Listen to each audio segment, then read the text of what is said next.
This image hangs over our generation like an impending storm. A few years ago, particularly in the light of what we saw these weapons do in Japan in 1945, we thought all-out nuclear war would be impossible. Now in the 1980s, we're not so sure, and in the next 35 minutes we'll try to answer two questions. Will the world be engulfed in a nuclear holocaust, and what can you do about it?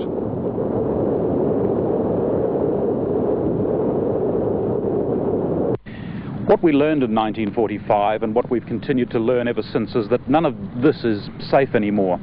We're now faced with the prospect of weapons so deadly that they vaporize things, cars, buildings and people. Weapons whose after effect is so drastic that even were one to be exploded hundreds of miles away from a lovely spot like this, it could render this place uninhabitable for thousands of years, and all at the push of a button. 25 minutes is all it takes for missiles based in Russia to reach the United States. Half an hour is all it takes for the Americans to send their missiles back again. Weapons now being deployed in Europe and on submarines will do the job even quicker. So finely tuned is the mechanism for launching these weapons, and so swift must be the response if either side believe it's attacked, that even if they're ultimately mistaken, this world is now literally half an hour away from Armageddon. The protester, Dr. Helen In recent years, people have been waking up to the fact that we're living on borrowed time. The peace movement is now attracting support as it never has before. People in the United States and the Soviet Union have also been waking up to the awful reality of the weapons in their own country's nuclear arsenals. And many are saying it's time to call a halt to the arms race. What do you think about nuclear weapons, nuclear warfare, atomic bombs? Я не думаю. I don't think about it. I don't want to think about it. It could happen. It's a real possibility. I mean, it nearly happened with Kennedy and Khrushchev, and it could happen. I don't rule it out. I like to think leaders are sane enough to keep it from happening. But the history of the species since Tutankhamun suggests it could. Coincidentally, as the nuclear arms build-up has become more alarming with each passing year, as well as those who protest or just wonder, there have also been those who've sought some answers from the Bible. The answers they've been finding have been swaying the minds of even the most hardened skeptics. A series of prophecies about our time, its wars, its weapons, its religions and its current condition, all described in incredible detail and accuracy. In the Gospel of Matthew, chapter 24, the disciples of Jesus Christ came to him and asked, "What shall be the sign of thy coming and of the end of the world?" In answering that question, Jesus painted them a word picture. He said, "Now learn a parable about a tree. When its branch is tender and puts forth leaves, you know that summer is nigh. Likewise, he said, when you shall see the signs I'll describe to you, know that in the same way my coming draws very near." One of the first clues Jesus gave his disciples concerned armed conflict. He spoke of a time when the world would be in turmoil as never before. "Nation shall rise against nation and kingdom against kingdom," he said, "and there will constantly be wars and rumours of wars." Ours is a bloodthirsty generation, to be sure. It's estimated there have been 140 large military conflicts since 1945. In effect, a fresh war every 3 months. Some people were cut down. Ours is also the age of the urban guerrilla and the terrorist. Day after day in places like Northern Ireland, Lebanon, Spain, El Salvador and Israel, we see and read about the miseries of bomb blasts, assassination and mass murder. Receiving gunshot wounds. A third was blown to pieces when a grenade he was about to throw went off in his hand. The rival groups had been chanting at each other for just a few And even on the streets of London we see mayhem. Automatic fire. Demonstrators dived to the ground in confusion, and even some police appeared uncertain what was happening. Woman police officer Yvonne Fletcher lay twisting on the ground, hit in the stomach.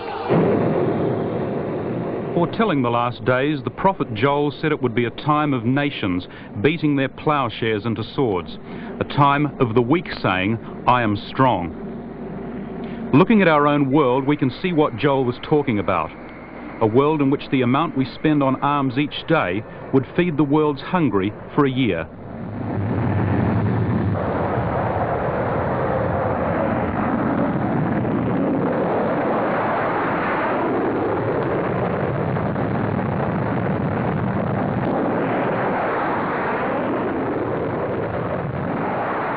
Matthew 24 goes on to talk about other signs of the times, natural disasters.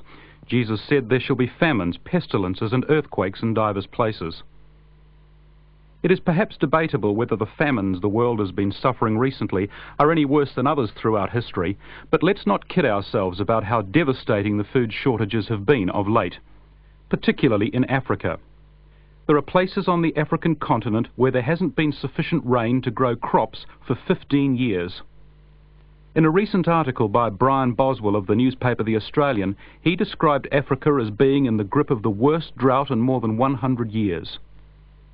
The drought and famine which began in the early 80s have so far swept through 24 African countries, bringing added misery to some of the poorest nations on earth.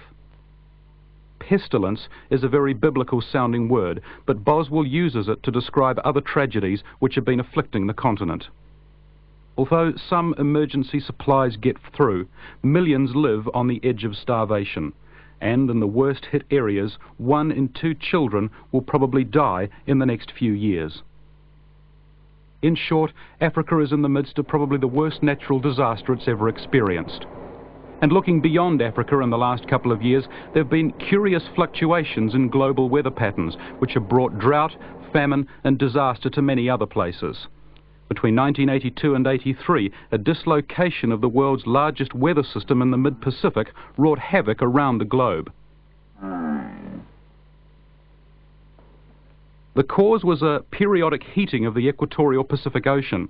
The result was drought, heat and a devastating effect on marine life. Australia suffered its worst drought this century, killing stock in their tens of thousands.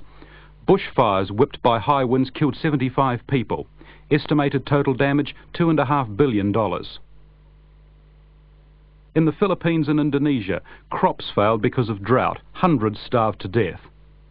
Droughts also destroyed crops in India and Sri Lanka during the 1982-83 weather disaster.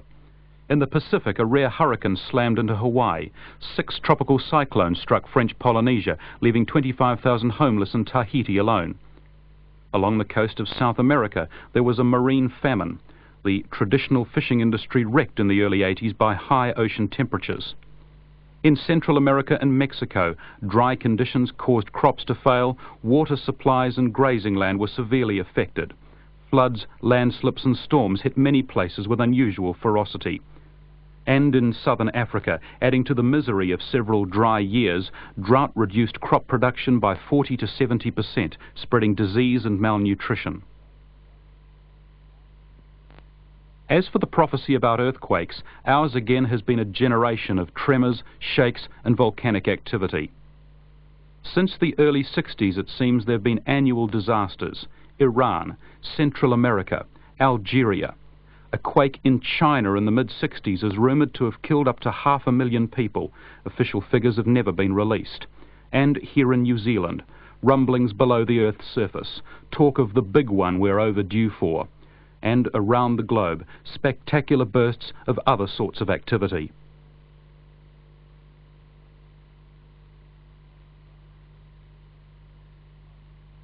Molten lava from beneath the earth in Italy, Iceland, Mount St. Helens in the United States, and the awesome eruption in the Hawaiian Islands. Perhaps on their own nothing to get overexcited about, but lined up alongside the other evidence, the other prophecies being fulfilled, our trembling planet points us towards the return of Jesus Christ. Who knows, maybe the destruction we've seen thus far is but a foretaste of things to come.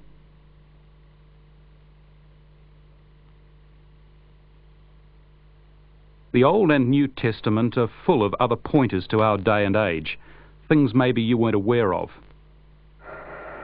Did you know